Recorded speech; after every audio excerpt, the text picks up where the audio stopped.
Good morning. Welcome to our 10th end of week webinar. I want to start by acknowledging, as usual, that we are on the unceded territory of the Coast Salish First Nations, specifically the Stuminas, the Nanaimo, and the Stanaws. Today, our guest is RCMP Superintendent Cameron Miller. Cameron is the officer in charge of the largest RCMP detachment on Vancouver Island. That's Nanaimo, which includes Cedar to Nanoose. We're going to talk to Superintendent Miller about a number of things, the policing priorities for Nanaimo, including crime reduction, Indigenous policing, domestic violence, mental health, and then we'll tackle homelessness, and finally, policing during a pandemic. It's a big agenda, so let's get started right away. First off, Superintendent Miller, how large is the largest detachment on Vancouver Island, and officer count as well as a civilian staff count? Yeah, sure. Thanks, Kim. So Nanaimo Detachment has 158 sworn officers, and we have almost 70 full-time equivalents on the civilian staff. So just over 225 people are the men and women that make up the community that police Nanaimo 24/7, 365. And that's approximately 1/4 of all RCMP officers on Vancouver Island. That's a huge force to be in charge of, my friend. Yeah. Policing priorities. We talked about this briefly. I listed some of them, but I wanted to know who sets policing priorities. Is there community input into that? And how often are those priorities re-identified? Yeah, so policing priorities, it's sort of our marching orders and our mandate. And what happens is the Nanaimo City Council, the Lanceville Council, our First Nations community at Senawas and Sunamo, and the Regional District of Nanaimo. They all have input to that, and the community as well. So the community, we go out, we meet with stakeholders in the community, and we gather input from, as I said, all the mayors, all the councils, First Nations, and the community. And then we also talk to all our officers at the detachment, because they're the ones on the street 24/7, 365 that are seeing stuff. And together we put down what we think we are seeing. We take this information back to the councils and we say, this is what we've seen in the last year. This is our emerging trends. This is what we think the priorities you may want to consider for giving us our direction on what you want us to police. Now, a couple of things on our priorities. Council will set the priorities, but it's up to the police to operationalize them. A couple of key things in a democratic society are the independence of the police and the independence of the judiciary. So council cannot direct us on what to do. They can tell us what our priorities are. And as I say, I will operationalize that with my team. So the statement of priorities is really a living document, in that it can change from time to time, and I guess is reviewed on an annual basis, can we say? Yeah, it's reviewed annually. We come up with our new priorities every year. I present quarterly to council on our police statistics and where we're at with them. And if we see an emerging trend, we can revise those priorities. It is, as you mentioned, a living document, and nothing is stagnant in policing, nothing's stagnant in society, really. So we're looking at always to do the best we can and how we can keep the community safest with any trends.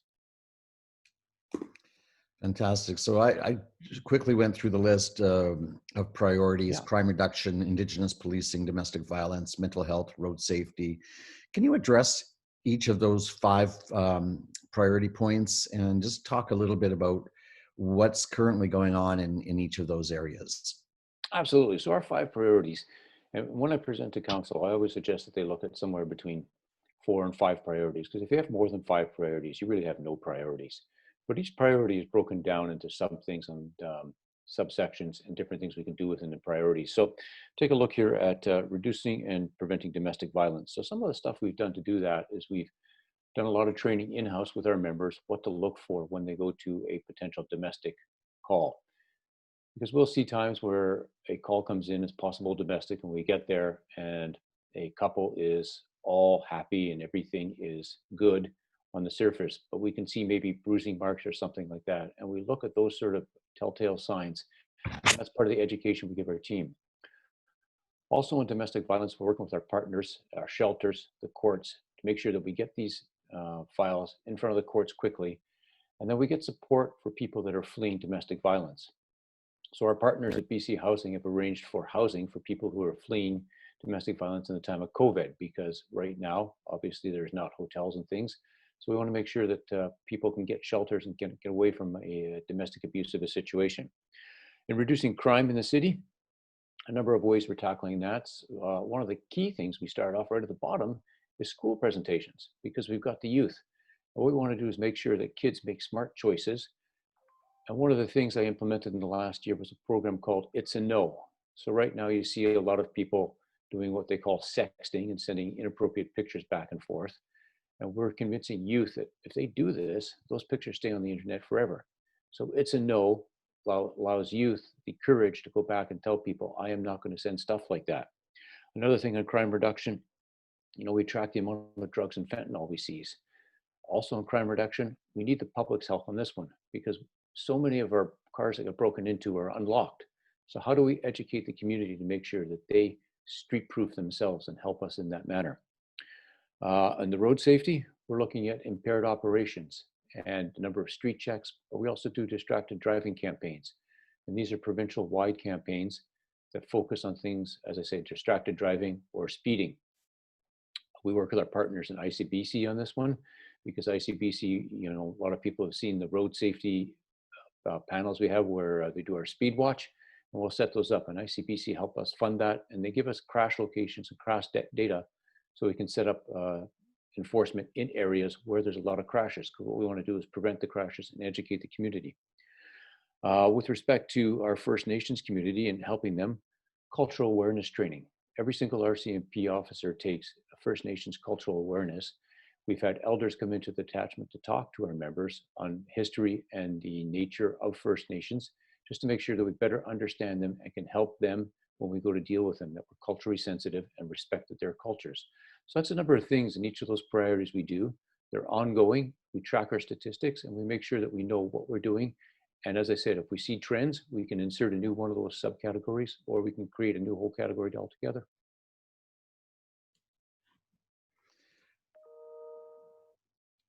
On that list of priorities, we had Indigenous policing. So is the force actively recruiting Indigenous peoples? And is that happening in our community? And what sort of outcome are you anticipating with Indigenous policing? So with Indigenous policing, I've got a relationship with both the chiefs of Severity and Nanaimo, and I just recently was in contact with them by email, trying to obviously limit our face-to-face contact. And we meet with them and we discuss what concerns and what things they have that are issues to them on their nations. With respect to recruiting, we're recruiting anybody who's the best candidate, and we're looking for the best candidates. We do specifically outreach to various communities, and First Nations is one of the communities we reach out to. And we're hopeful that we can get First Nation members to join the force. And at Nanaimo, we have 2 members that work full-time in First Nations policing. One of them is actually an Indigenous First Nations member, and he is just a super guy, very positive attitude. But any member that wants to join the RCMP, or pardon me, any civilian that wants to join the RCMP, we're more than welcome to take, as long as they meet our requirements. So we do have active Indigenous officers working in our community and working with Nanaimo and Severity. Is that correct? Absolutely, yeah. So 2 officers, and their full-time duties are to work with the First Nations communities. And there's different policing that takes place on there and different outreach that goes on there. As I mentioned, the culturally sensitive stuff. And these 2 officers very attuned to what the community needs and what their wants are. And they attend a number of lectures, seminars, and continually present to both Severity and Nanaimo on crime trends, on helping them help themselves and policing within their community and making sure the community is safe. They're also a bridge between Nanaimo and the frontline officers, and they give regular presentations to frontline officers on what's happening down there, encouraging patrols and making sure that the frontline officers know the emerging trends in both Severity and Nanaimo First Nations. You mentioned crime reduction a bit there, and you also mentioned police statistics. I'm wondering if you can share with us some of the points of your most recent presentation on police stats to council.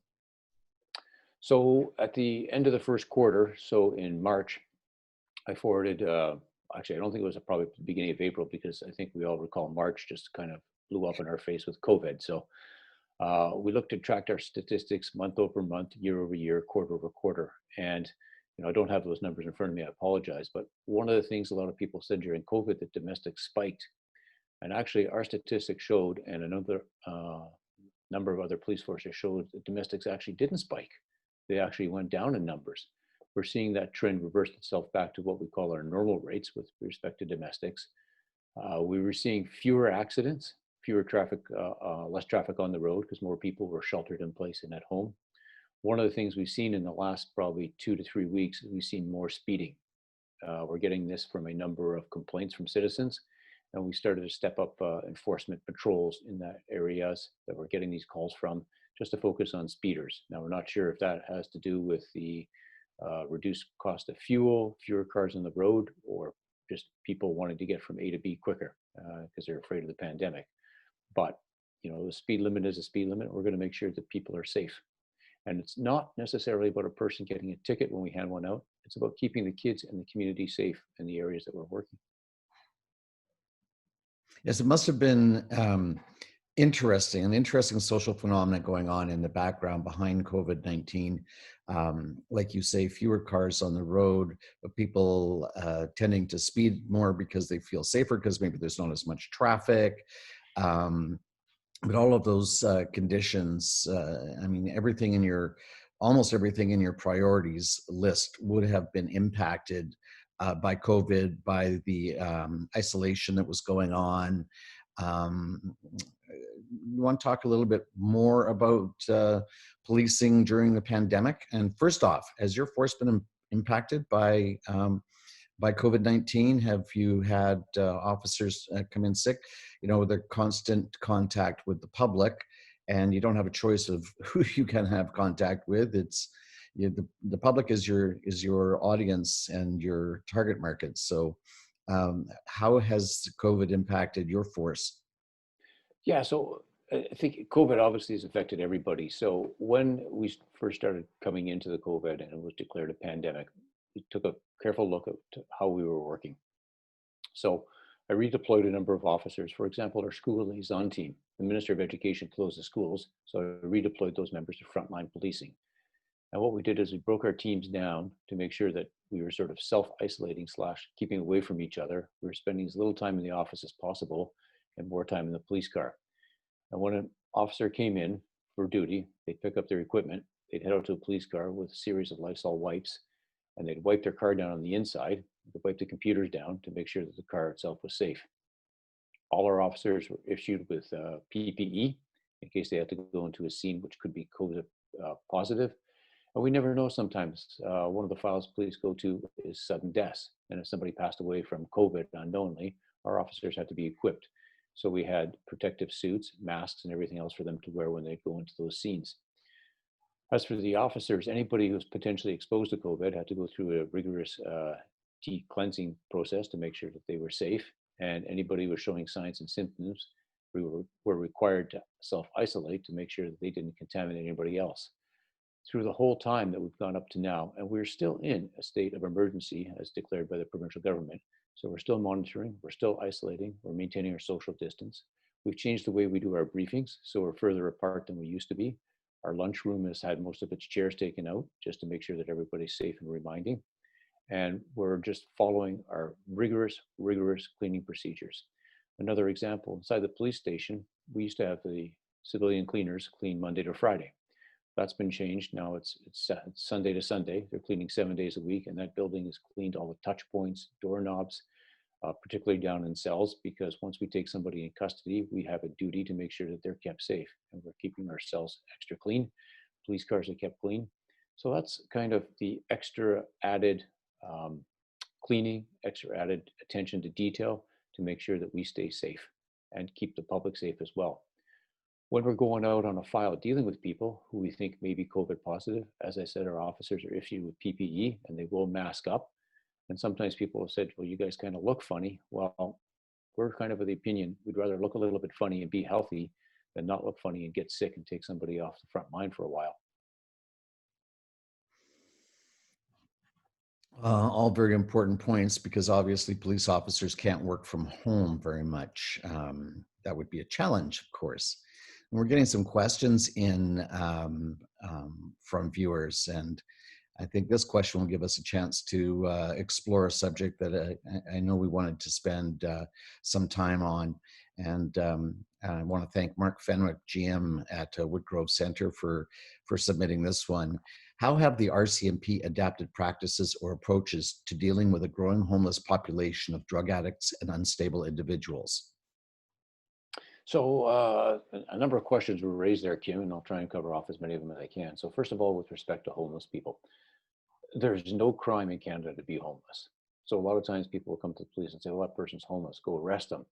But if they're sitting on a park bench and they appear to be a homeless person, they're not actually committing a crime. So there's really nothing, there's no statutes we can arrest them for. I mean, that would be illegal detention, so we can't really do that. We do see a lot of people that are homeless that have mental health problems or addiction problems. And we work with our partners, be it VHA, BC Housing, the Health and Housing Task Force or whatever, to develop a solution for this. This is not a problem that you're going to arrest your way out of. So even if we arrested everybody that was homeless or showing these symptoms, in due course they'd be released. And then what's the solution? So working with the Health and Housing Task Force and other community partners, we're trying to develop long-term solutions. Now, with respect to housing, that's a provincial responsibility, not necessarily a policing responsibility. However, we do have a duty and obligation to be good community partners and bring forward ideas on how these people can be helped. And the Bike Patrol Unit is out every day dealing with various factions of a homeless society, seeking to make sure that they're safe, because everybody has a right to be safe, whether you're homeless or not. And you take a look at a homeless person. Most of us who are dialing into this conference today are dialing in from a place of warm shelter. Most of us slept in a bed last night. If you don't have shelter, that's your most basic thing on Maslow's hierarchy of need. So you're going to do what you have to do to make sure that you get shelter. And our officers are working with the homeless people, telling them where shelters are, telling them where supports are, so that they can go in. And some of them will take the step forward to want to make changes and get help and get counseling and addiction treatment.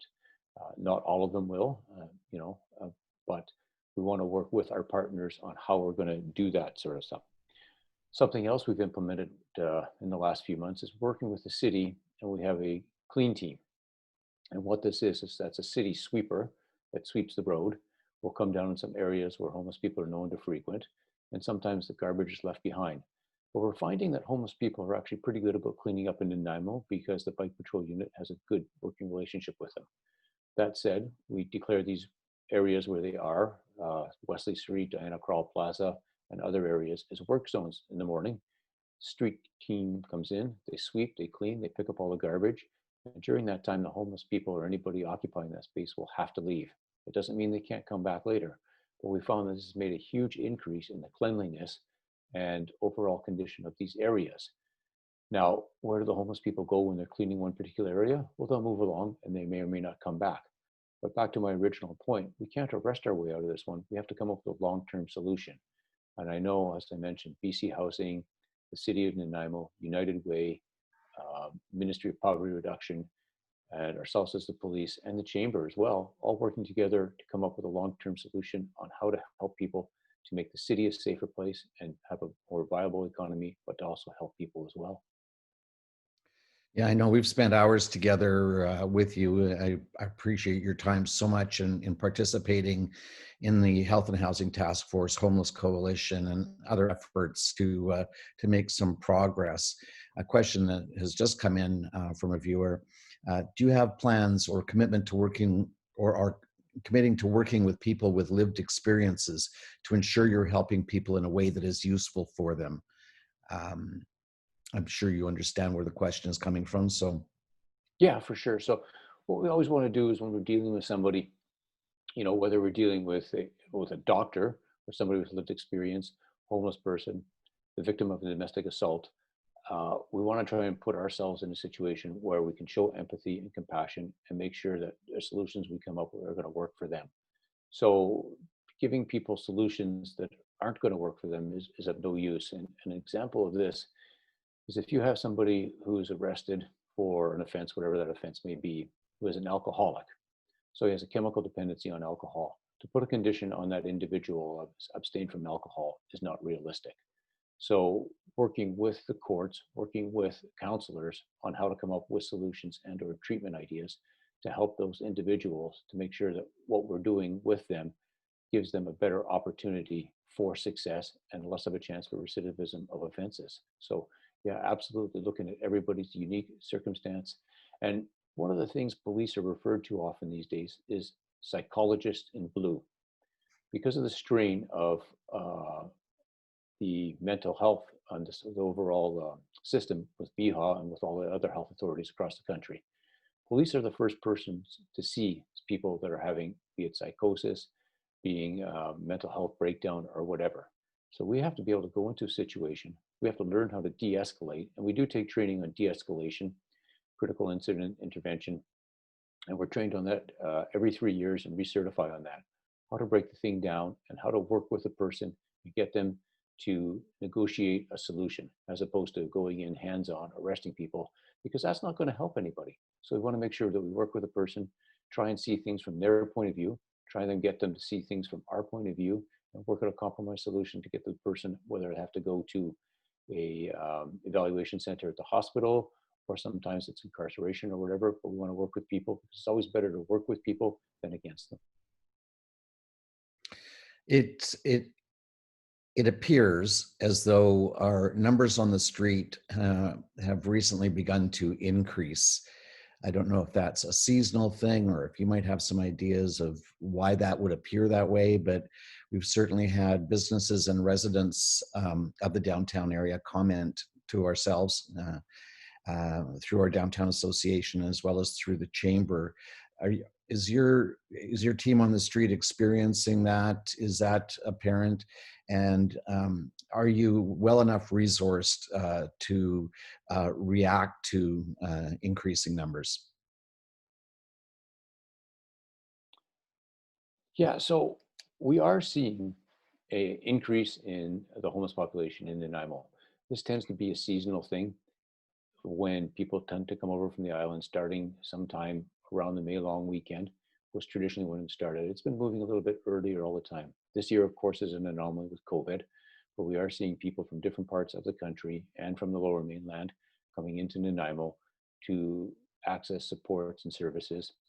And, you know, they communicate amongst themselves and, you know, they'll hear that there's better facilities, better access to support in Nanaimo, and they may come here for that.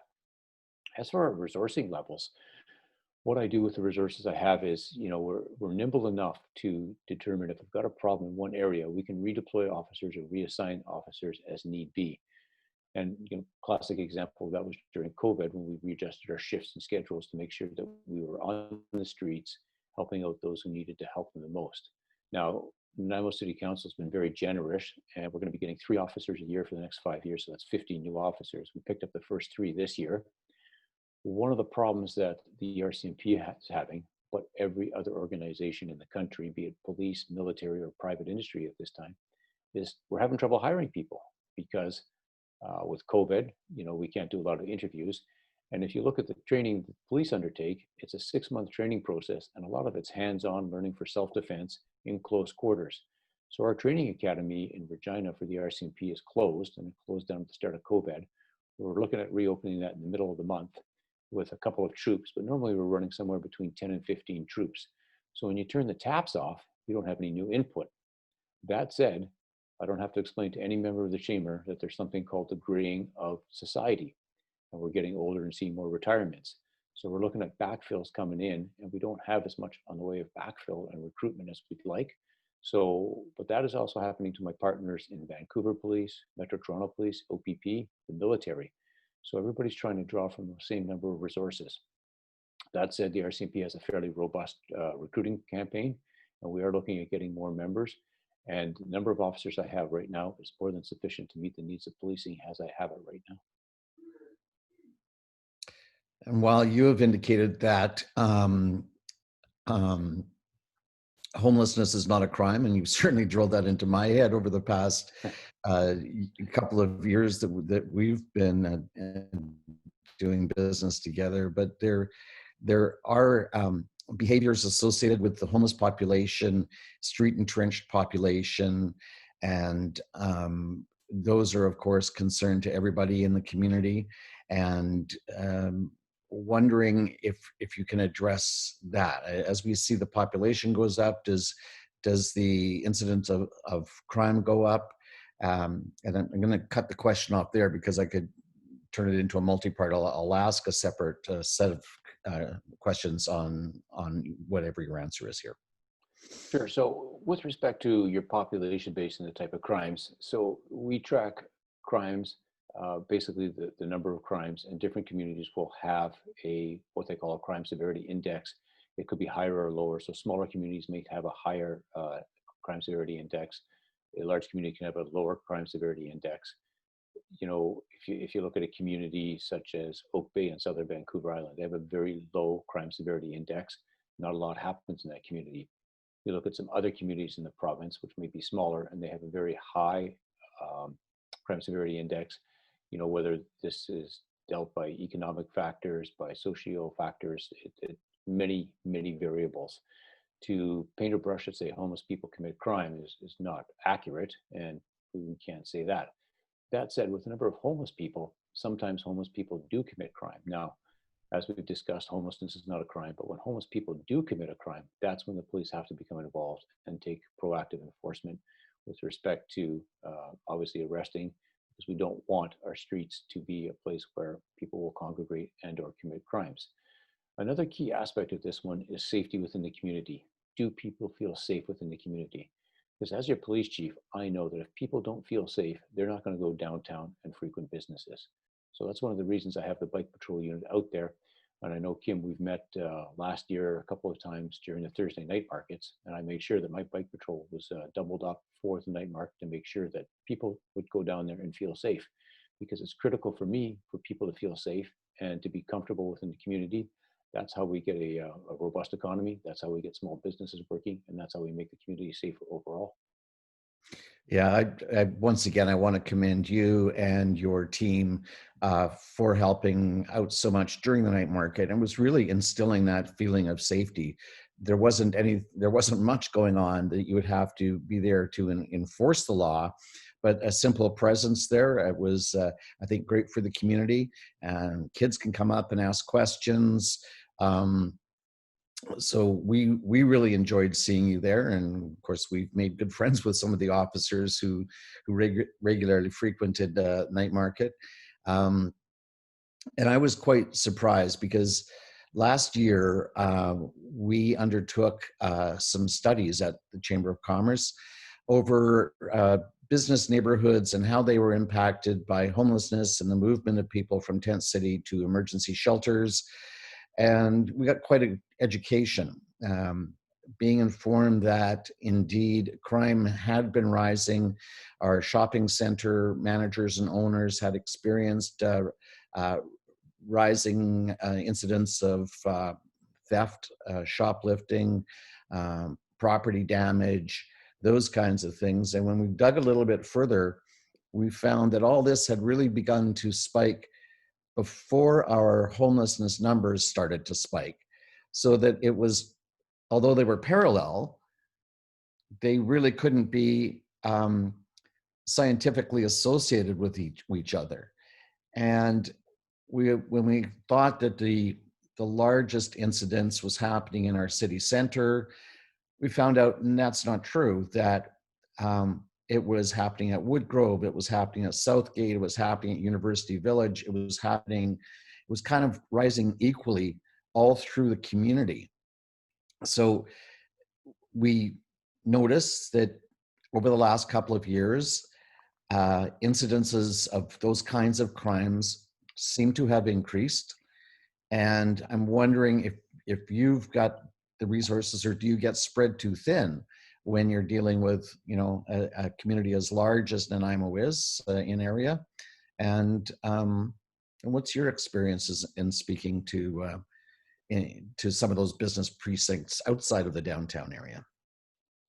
Sure. So, whether you're in the north part of the city in a big commercial center like Woodgrove, whether you're downtown around Port Place or University Village or sort of by the school there, we've got policing resources to focus on each different area. So we see the bike patrol unit often focuses a lot on the downtown core because that's where a lot of the services are for the vulnerable people and some of our financially challenged people. With respect to the north part of the city, up around Woodgrove, Country Club, and all that sort of stuff, we've got a dedicated patrol team that works in that area 24/7, so they can respond to any calls.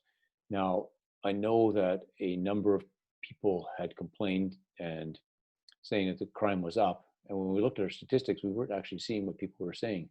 And a lot of people weren't reporting crime. And I encourage everybody, if something happens where they've been a victim of crime, to report it, because that gives us the ability to better track where a crime is happening and to redeploy resources and to make sure that we put on our patrol board and our pass-ons saying, at the corner of walk and don't walk, we're seeing, theft of break-ins to sheds, or we're seeing theft from businesses. And with respect to being out in front of the community, one of the things I had my officers doing during the height of COVID was to go around to businesses and to talk to them. And I'm sure, Kim, you and all your viewers had to line up at one point at a grocery store or a commercial outlet to get in line. And sometimes people were getting a little bit grumpy.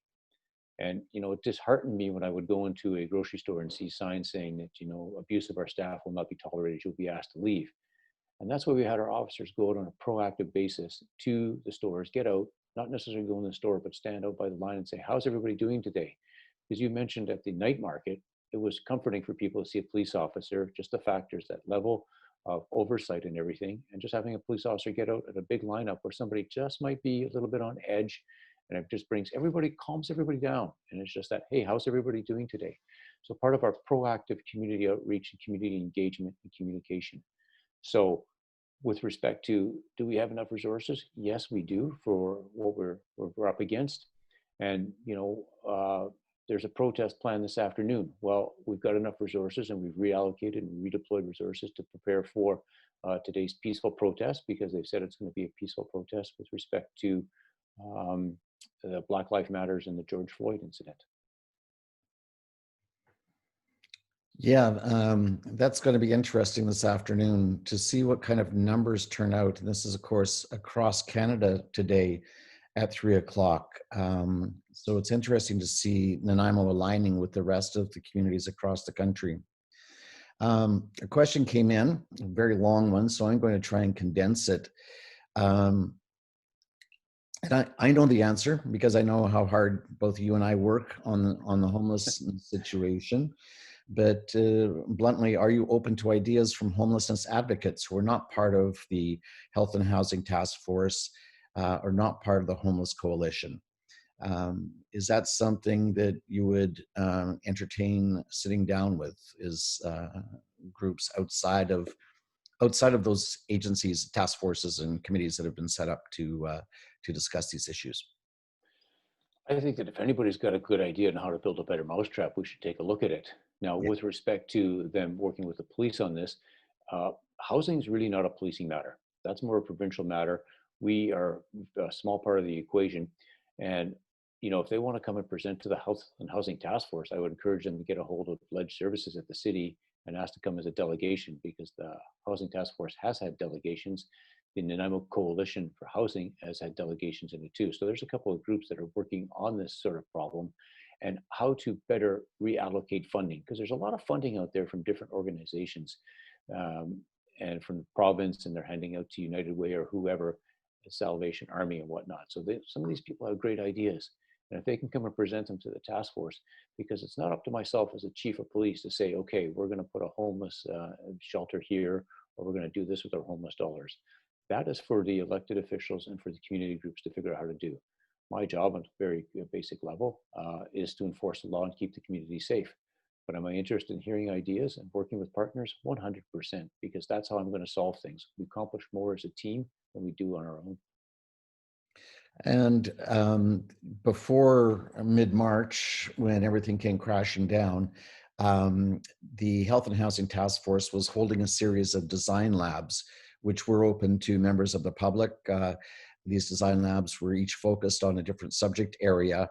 And I believe that there is talk now of bringing those design labs back, and that's really a perfect forum for others in the community to come forward and enlighten the members of the Health and Housing Task Force, help them understand different perspectives, and open our eyes up. So the to the to the person who asked the question, I recommend that you get in touch with somebody from the task force, get in touch with one of the city councillors who co-chair the task force. That would be Councillor Bonner and Councillor Hemmons, and make some inquiries with them about the design labs coming back again, or focus groups, and how they can be part of the conversation there. Just getting ready to wrap up here, but anything further that you'd like to make sure is added into the webinar today? Yeah, I briefly touched on this on cars being broken into or often unlocked. People ask me as police chief, they say, Chief, what type of car gets stolen the most? I want to buy a new car. And I say that the car that gets stolen the most is the one that's left with the keys and the ignition running. And one of the things I've got to do with public is what we call CEPED, crime prevention through environmental design. So how do we street-proof ourselves? So many of us as children got vaccinations against measles, mumps, and other diseases. And we vaccinate ourselves to protect ourselves. So we street-proof ourselves to protect ourselves. So people will often say, well, I've never had to lock my door before. I never had to lock my car before. Unfortunately, we're in a place now where maybe that's what you have to do to be safe. And I want people to help us and help themselves by locking their doors, being safe, and being street smart. Nobody would willingly place themselves into a position of jeopardy.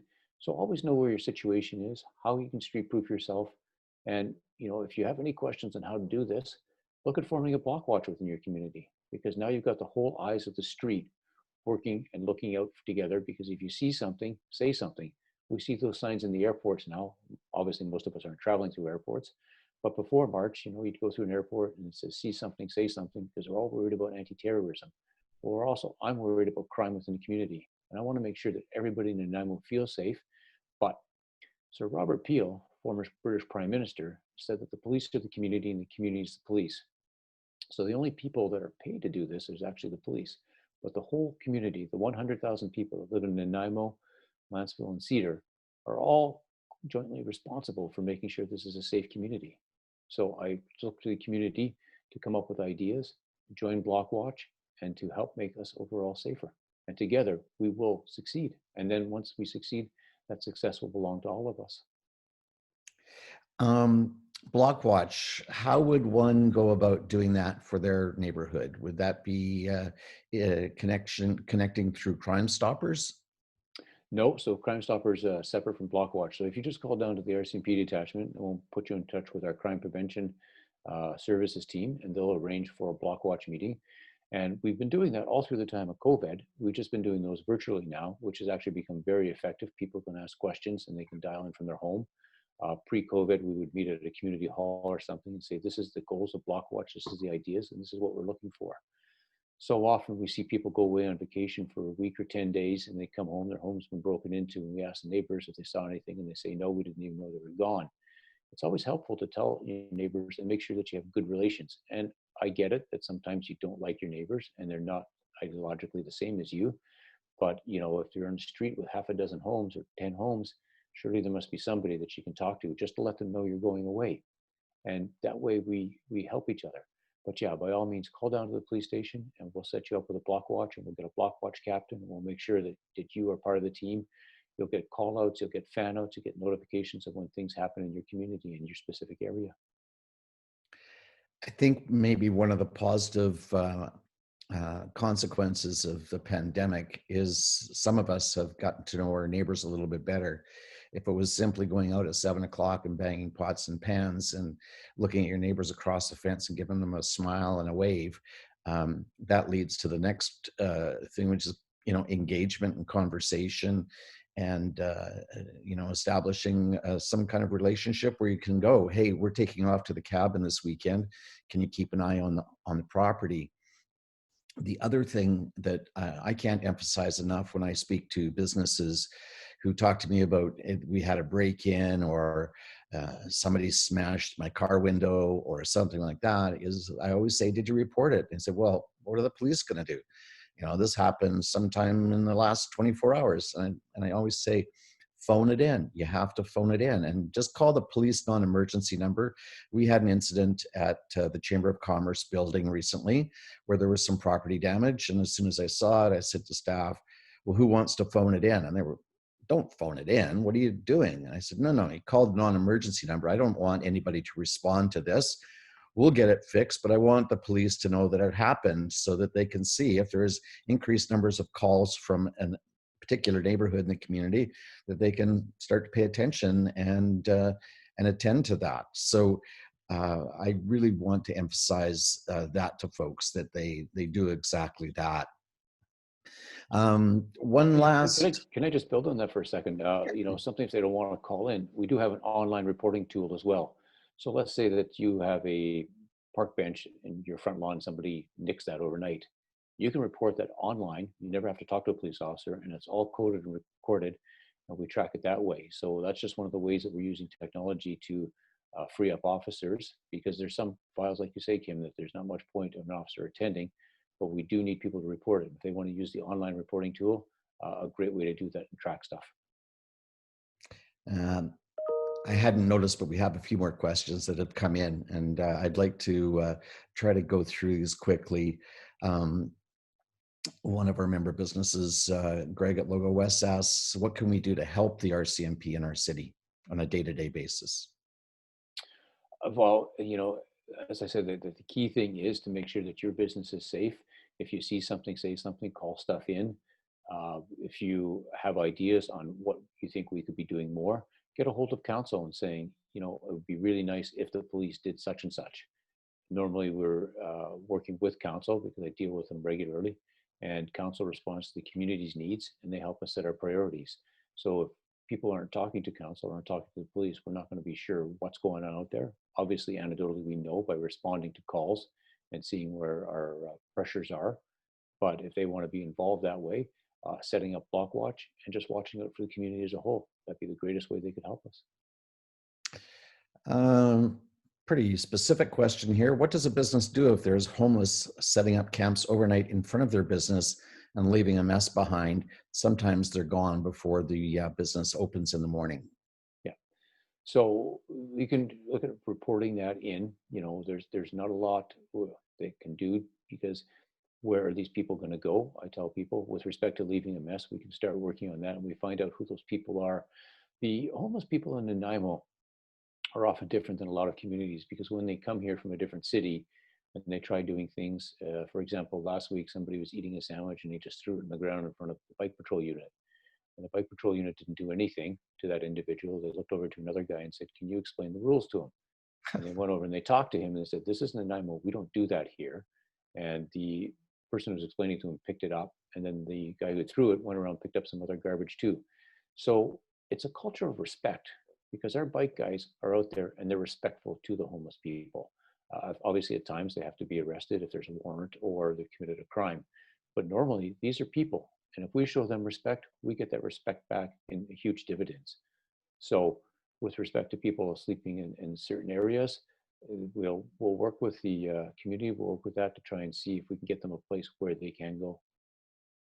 That two-way respect rule really showed itself to work extremely well during night market. That was our experience when we would go down on Thursday afternoons to start setting up, and we'd bump into some of our street people, and I'd ask them just to stand aside so that they didn't get hurt or they didn't get hit by a car while we're loading in, and we've got the streets closed and our trucks are zooming up and down the road.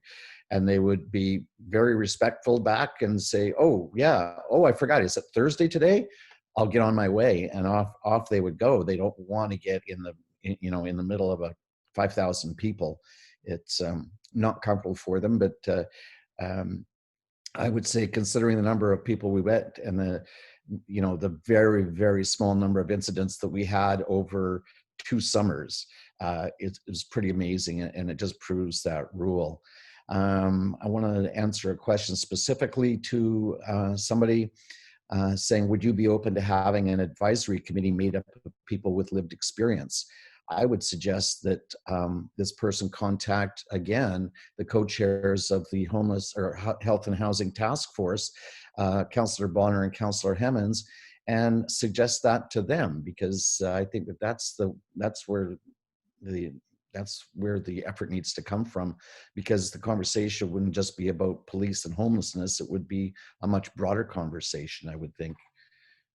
I probably agree with you on that. They're looking for a long-term solution as opposed to, with respect to my mandate, was just law enforcement, not necessarily homelessness.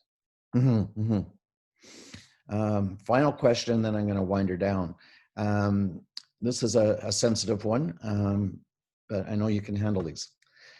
Police and bylaw officers take away homeless people's belongings daily, and they end up going out to replace those lost belongings, sometimes by stealing. How can we break the cycle?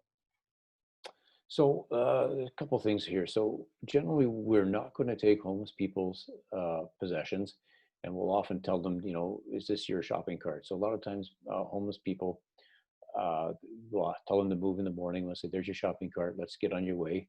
If we do see stolen property in there, we have no other option than to seize it. I mean, that's a legal obligation on our part to reclaim stolen property. So we'd be taking that. And, if possible, we'd be laying charges as necessary. We're finding a lot of times that homeless people are actually taking from each other. So it's not necessarily the police taking it. If the property is abandoned, then the bylaw department will take it as abandoned property. So if people might have pushed a shopping cart to the corner of Walk and Don't Walk and spent a few hours there and got up in the morning and walked away, and nobody's around a shopping cart full of property, and nobody's anywhere to be seen, then bylaws will take it as abandoned property. If we see somebody around there, we'll say to them, is this your stuff? Yeah. We'll say, well, come and get it, or else we're going to have to take it away, and they'll come over and get it. Or they'll say, no, it's not mine, it's so-and-so's, and so-and-so is gone, at which point it becomes abandoned property. Well, the questions keep pouring in. I'm going to give you one more, and that's it. Because I do have to roll. Yeah. What sort of services are offered by Nanaimo RCMP to stop repeat offenders, repeat offenses by marginalized individuals? If someone is arrested who's homeless or a substance abuser, it's a great opportunity to connect the individual with social workers, mental health workers, etc. Do you have any programs or policies like this? So what the person's asking is what sort of programs are available to people. So with respect to the police, we'll go out and we'll carry out our duties, which is to obviously protect the public safety. If we have to arrest somebody and forward charges to Crown, we do that. They go through the court system. It's up to the court system to say if they want to recommend them for counseling or something, or there's societies, let's say such as the John Howard Society or something, where they can get into treatment or something. We can recommend that to them at times, but that's generally responsibility of the courts and the social system. And, we will help where we can, but then that takes away from our primary mandate of public safety. Thank you, Cam. No disrespect for your rank there. Sorry. One of our viewers, Greg from Logo West, writes in, thank you for the great work the RCMP does in our wonderful city.